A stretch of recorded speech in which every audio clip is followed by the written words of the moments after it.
On the next slide, you'll see what I'm going to start with. And in life, this saying is used a lot. A picture is worth 1,000 words. And I believe it's really applicable to business as well. And to build on Jürgen's presentation, I think it's really about pictures, standardization of visualization will really advance the conversation. And I'll tell you exactly what I mean by that. On the next slide, you'll see what I will be covering. So the first thing is, the first key to effective visualization, in my opinion, is really understand and cater to your audience. And I'll use a very specific example a few years ago where I was working with this vice president, a brilliant member of the organization, and I would spend 2 to 3 weeks building this what I thought was a fantastic presentation with 20 to 30 pages of very, very good content. But it probably wasn't using that terminology of less is more. And I remember really having a challenge with that stakeholder. And I remember having a really great mentor who basically made me reflect on it and said, hey, think about that vice president and imagine how much data and information is coming at him every single day. And he gave me some great advice to simplify, and I actually simplified it to a one-page, very visual document, which basically gave him, the summary of here's what's going well and here's what we need to focus on. And almost instantaneously, my relationship with that individual and our business results together improved dramatically. And then the other side of the coin is my very next vice president who I worked with was exactly the opposite. So he would actually probably want a 50-page presentation. But obviously I used my professional judgment and we found a good compromise. But the number one thing is really understanding who's your audience and how do you make it catered to your audience to make it much more effective, that being the presentation. The second thing is around delivering a quick understanding. So whenever you, back to the previous slide for a second. So if you think about a quick understanding of the data, that will really help us all as stakeholders get to the important discussion, which is point number 3 on this particular slide. And really what I think as an FP&A practitioner, as an FP&A leader, what we want to do is have a goal of inciting quick understanding with the data that we present. And importantly, how do we get it to what is the action we're going to take to capitalize on opportunities and risks? On the next slide, you'll see my first example. So obviously, very rudimentary example. If you look at the top part of the page, just a row of numbers, okay? Obviously, on this particular example, the stakeholder would have to manually look at it and try and ascertain what the key messages are.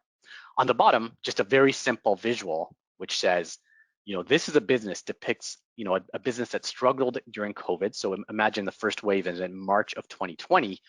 And as you're planning the budget, it becomes a really good provocation to say, we probably need to have a few scenarios to say, how are we going to attack Q1 to Q3 if wave 2 or wave 3, depending on where you're in the country, in the world, persist. So very simple visual that shows you how to advance the conversation.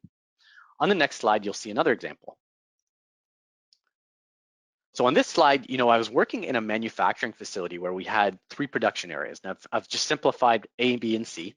And on this, just a very simple chart of the revenue that these individual departments were bringing in per week. If you see the next slide, you'll see what we did. So my approach here, and probably a little too much color for Jürgen's liking, but on the left side of the page, what we did was a couple of things. One is we said, okay, here's the target we need as a total organization depicted in the black line in order to hit profitability.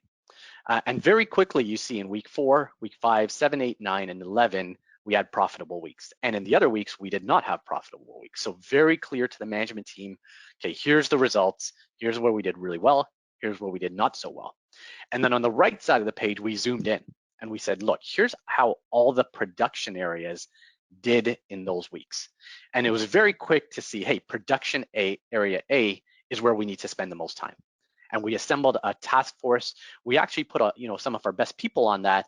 And if I showed you this chart, in week 25, week 26, it was a lot better. So we actually improved tremendously on production area A.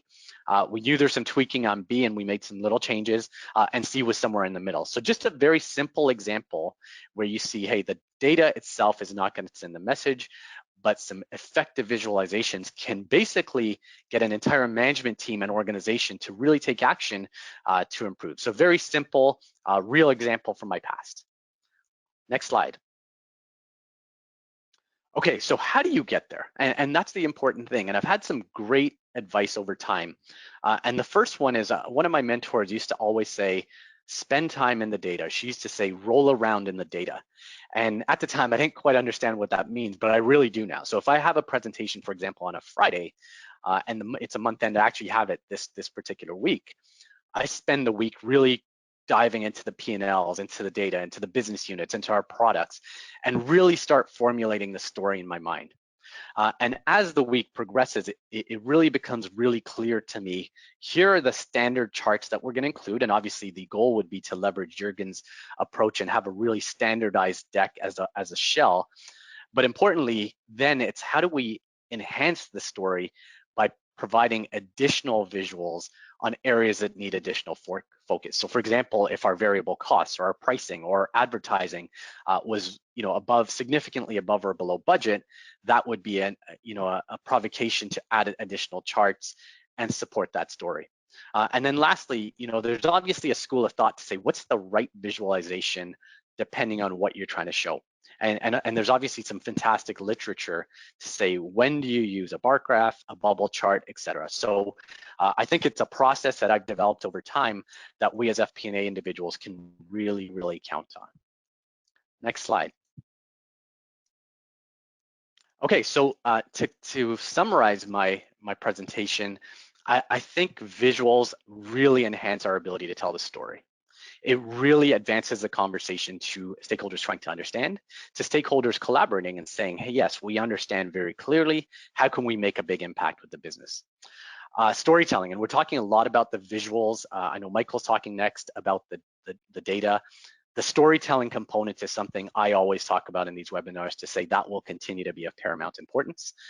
As I mentioned, quick understanding of the data and the business issue is very important. And the most important thing is how do you incite really quick action to capitalize on opportunities and address risks?